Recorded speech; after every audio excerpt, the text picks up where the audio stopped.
Christophe Colomb, il est à 500 ans, et c'est la grand vol de l'aventure, pour voguer vers son destin, sur les océans, comme dans tous ses rêves d'enfant. Vaillant capitaine, sur la mer profonde, il partit vers l'inconnu et découvrit le nouveau monde.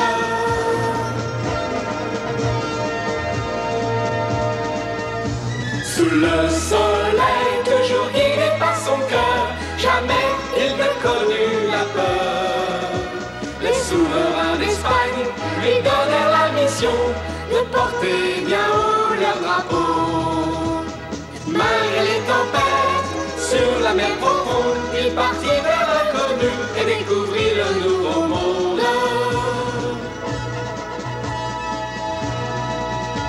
Ces caravelles voguèrent vers le mystère d'une terre inexplorée, au-delà des mers. Cet homme courageux s'appelait Christophe Colomb. Un jour il découvrit un nouvel horizon.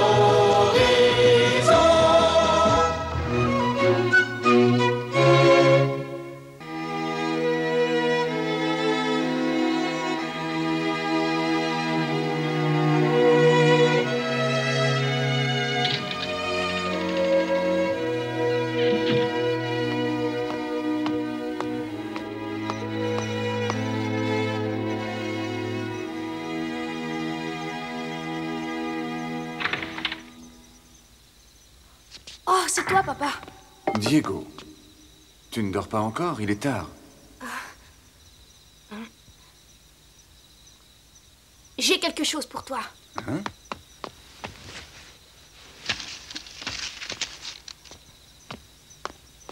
Tiens, voilà.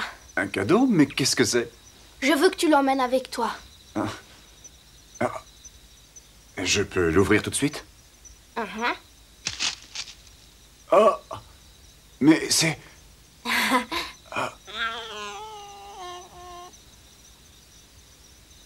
Elle te sera très utile sur ton bateau si jamais des rats veulent s'y installer. Oui, bien sûr, mais cette petite chatte est à toi? Pour te dire la vérité, c'est moi qui aurais voulu t'accompagner pour ton grand voyage. Puisque je ne peux pas, elle ira à ma place.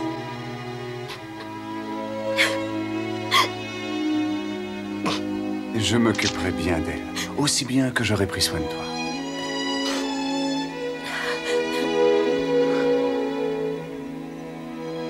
Papa, j'espère qu'il ne t'arrivera rien. Mais non, tout se passera bien et je reviendrai très vite.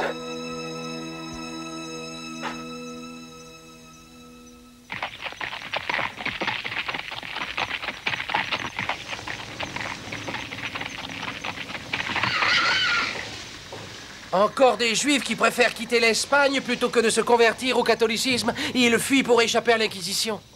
S'ils ne sont pas disposés à abjurer leur religion, ils n'ont pas d'autre solution.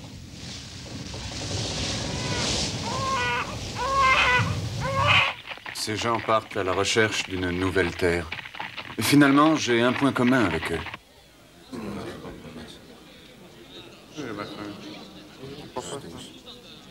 Miguel, est-ce que ça vaut la peine que tu prennes de tels risques? Oh, tu vas pas recommencer, tu t'inquiètes trop. Je t'ai déjà dit au moins une dizaine de fois que Sa Majesté la Reine attribuera une pension à vie à tous les marins qui découvriront des terres au-delà de l'océan.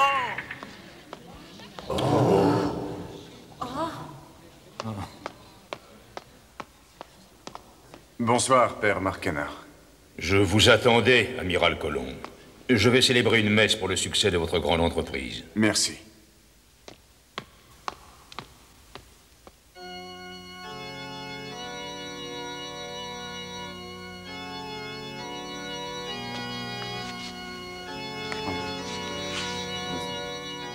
Mes frères, nous allons prier tous ensemble. Seigneur, accordez votre protection aux hommes qui vont partir pour ce voyage. Seigneur, je vous en prie, exaucez mon vœu le plus cher. Aidez-moi à découvrir ce que je pars chercher de l'autre côté de l'Atlantique, Cipango et les Indes.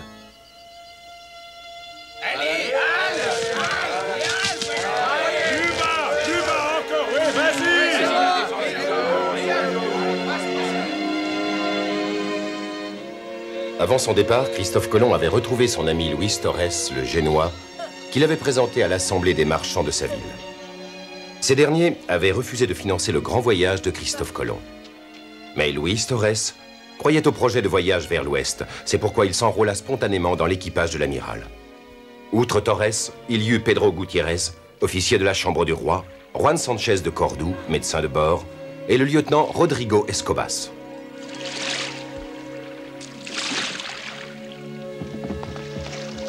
La Santa Maria est-elle prête?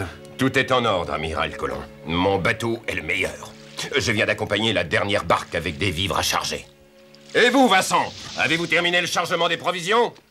Oui, capitaine Cosa. La Niña et son équipage sont parés pour le départ. Quant à la Pinta, c'est une autre histoire. Comment? Le capitaine Pinzon a des ennuis? Expliquez-moi ce qui se passe. Je peux vous assurer que les ennuis ne viennent pas de mon frère. Amiral Colomb! C'est vous qui avez donné l'ordre d'embarquer une si grosse cargaison? Encore Quintero qui manifeste sa mauvaise humeur. Qu'essayez-vous de faire? De couler mon bateau? Messire Quintero, nous embarquons les vivres et le matériel qui nous sont nécessaires. Il y en a beaucoup trop! Messire Quintero, vous semblez oublier une chose. Un ordre donné par l'amiral Colomb est un ordre donné par Sa Majesté la Reine Isabelle. Quintero, cessez donc de vous plaindre et faites-moi confiance, je prendrai soin de votre bateau. Écoutez-moi, Colomb. Si jamais il arrive quoi que ce soit à la Pinta, vous devrez me rembourser la totalité des réparations. Tout est prêt, amiral Colomb. Avez-vous décidé l'heure du départ? Nous lèverons l'ancre avant le lever du jour.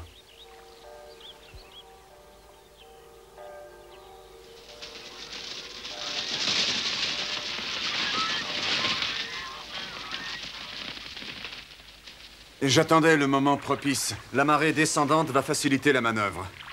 Préparez-vous à appareiller! Équipage de la Santa Maria! Vous pouvez lever l'ancre!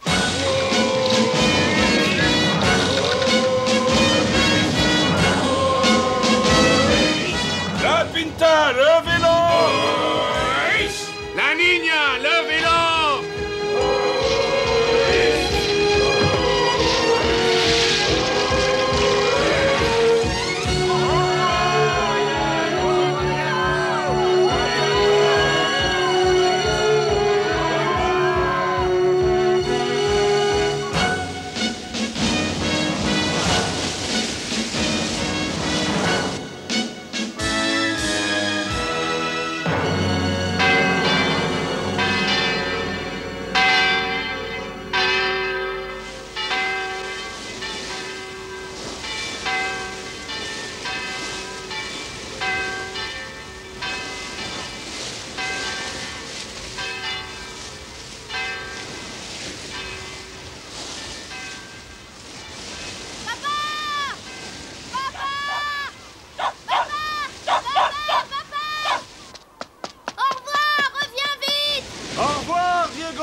Et toi, sois un bon garçon!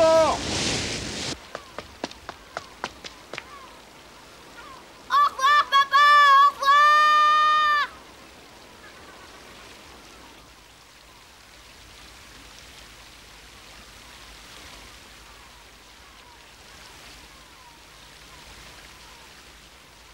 Au revoir, papa.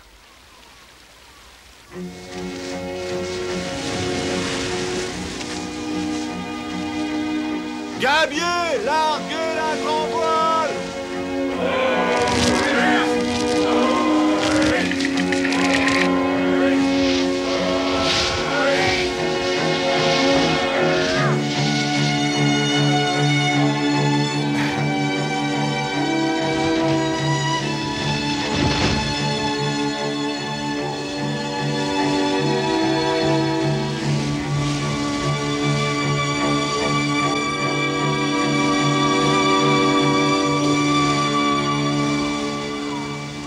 Nous naviguons depuis 4 jours. Nous poursuivons notre route et aucun incident n'est encore venu troubler ce voyage. Amiral, la Pinta a mis en panne et vous envoie un signal. Comment? Promet Pinta! Qu'est-ce qui vous arrive? Vous n'avez qu'à constater par vous-même! Le gouvernail a sauté! Le gouvernail n'a pas pu céder tout seul. Quelqu'un a dû le faire déboîter. Cosa, mettez un canot à la mer. Je veux aller me rendre compte par moi-même. En haute mer, vous risquez d'être emporté par une vague. C'est un ordre. Je vous en prie, n'y allez pas, c'est trop dangereux. J'en ai assez! Vous m'entendez, colon? J'en ai plus qu'assez! Depuis le début, ce voyage ne m'enthousiasme guère! Les dommages sont de peu d'importance. Je vais effectuer une réparation de fortune.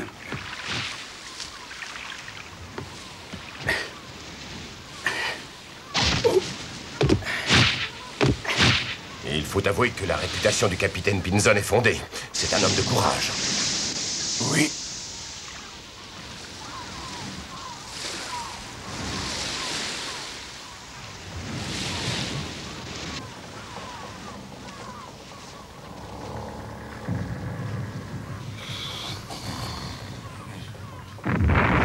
Porte le diable, qu'est-ce que c'est?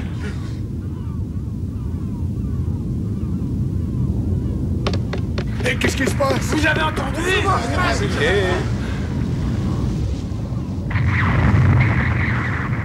Nous nous dirigeons tout droit sur les feux de l'enfer. Ce voyage nous porte malheur, nous sommes maudits. Ce que vous apercevez n'est pas l'enfer, mais le volcan de l'île de Tenerife. Il nous souhaite la bienvenue aux îles Canaries. Ce n'est pas un signe de malédiction. Au contraire, je pense que c'est une bénédiction divine.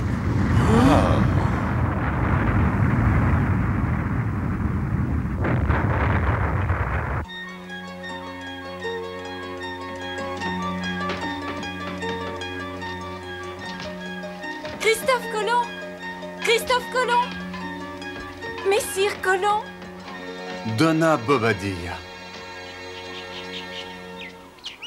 Alors ça y est, vous avez fini par faire accepter vos projets. Félicitations. Merci, mais le voyage ne fait que commencer. Messire Colomb. Acceptez ce médaillon, il vous portera bonheur.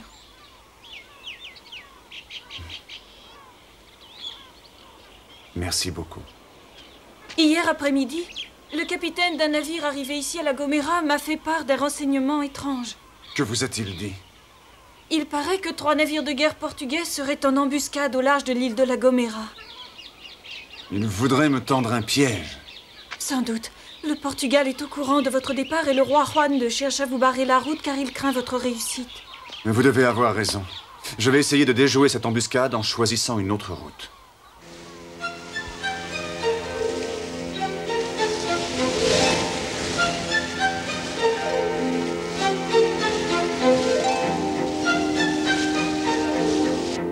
Nous avions perdu 3 précieuses semaines pour adouber la Pinta. Après avoir complété notre chargement de bois et de viande salée, aux premières heures du 6 septembre, je fis lever l'ancre et hisser les voiles. Nous étions enfin parés pour le grand voyage. Devant nous, plus aucune terre pour y faire escale.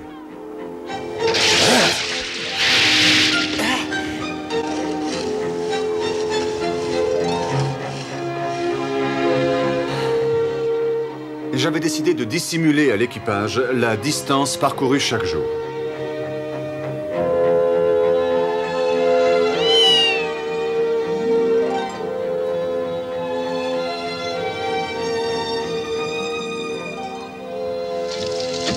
Au fur et à mesure qu'on s'éloignait de l'Espagne, l'anxiété des hommes risquait d'augmenter.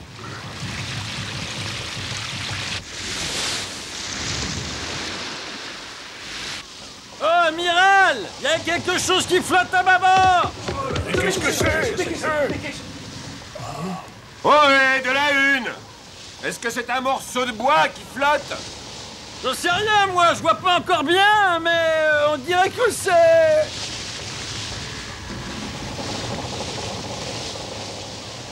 C'est le mât d'un bateau. Un navire qui a fait naufrage. Je suis certain que c'est un mauvais présage. Oui, avant longtemps, nous allons finir exactement comme ce bateau-là. Au commencement de la 10e nuit, la chute d'un aérolite sur la route de la flottille contribua à faire ressurgir la crainte de la mer ténébreuse jamais explorée. Ce rameau de feu ne fit qu'accroître les craintes des hommes d'équipage.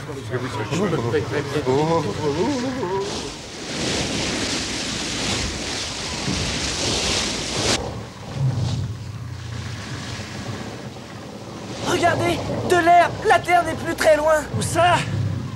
Oh non, non, c'est pas de l'herbe, Moussaillon. Ce sont des algues. Je n'aime pas ces algues-là. J'ai le pressentiment que quelque chose de terrible va arriver. Oh.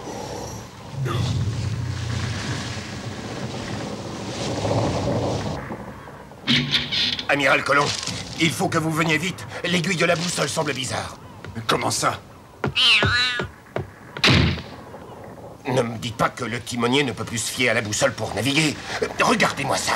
La boussole, au lieu d'indiquer le nord, indique le nord-ouest par rapport à l'étoile polaire. En effet, cette étoile est toujours située au nord et il me semble que le compas est devenu fou. Si on en croit la boussole, l'étoile polaire devrait se trouver là.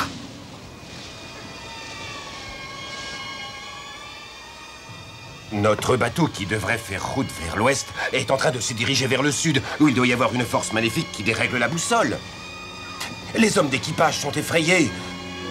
Ils disent que nous sommes en train de pénétrer dans la partie de l'océan qui appartient au diable. Il n'y a vraiment pas de quoi s'affoler. Calmez-vous. C'est l'étoile polaire qui effectue une lente rotation. L'étoile polaire? Oui, elle bouge comme toutes les autres étoiles. Elle bouge comme toutes les autres étoiles? Je suis certain que ce mouvement de rotation se produit autour du pôle et que cela a lieu de jour comme de nuit. Et c'est ce qui produit un phénomène de déclinaison magnétique. C'est une observation intéressante que nous ne devrons pas oublier. Vous voyez, au fond, c'est très simple.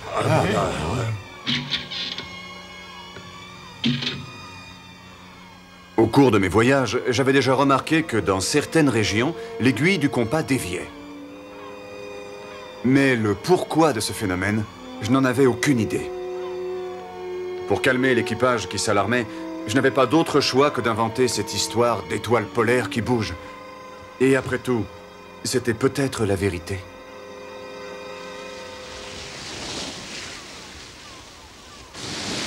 Toutes ces algues, et pas la moindre île en vue.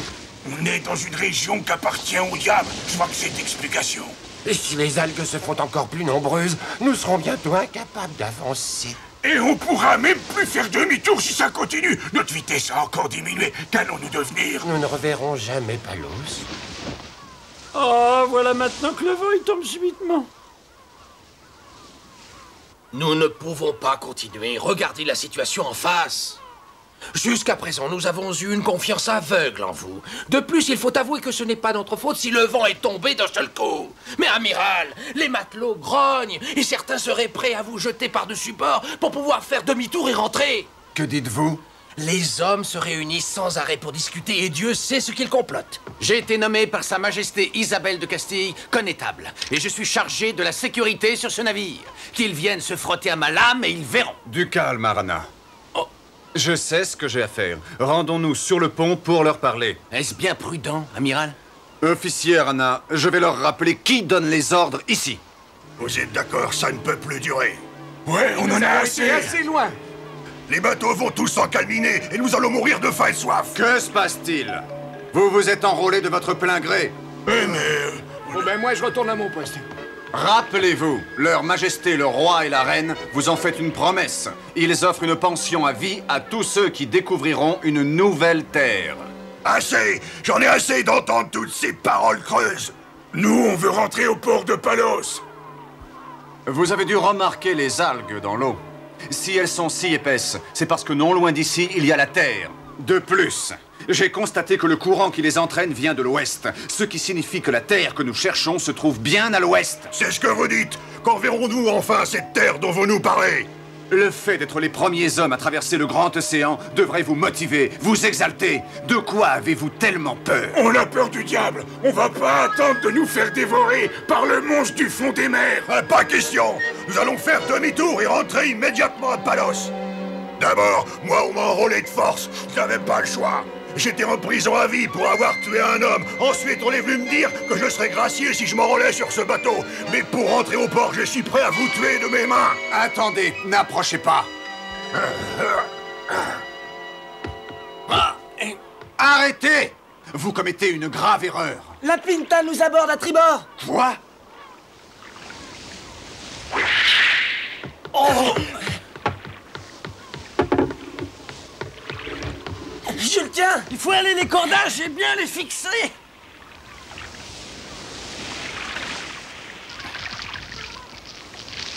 J'ai senti que quelque chose se passait sur la Santa Maria, je viens me rendre compte. S'agirait-il d'une mutinerie, Torres? Non, pas vraiment.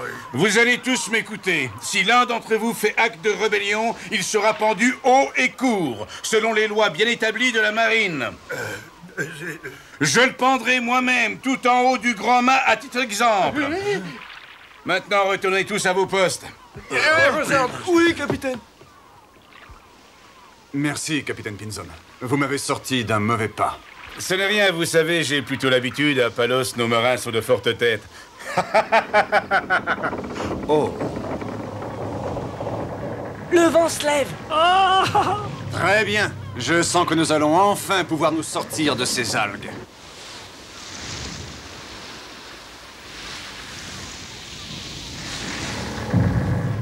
Mais les hommes n'étaient pas pour autant satisfaits. Ça fait des jours et des jours qu'on mange la même chose. De la viande salée et des pois chiches. Des oiseaux! Des oiseaux!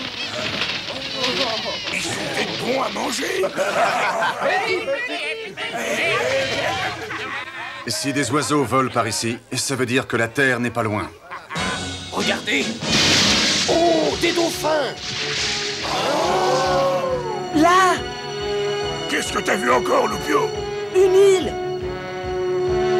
Quel idiot, ce mousse. Il voit pas que c'est une baleine. Sous peu, nous serons sur la terre ferme. Je vous le promets. Gardez bon moral. Ouais!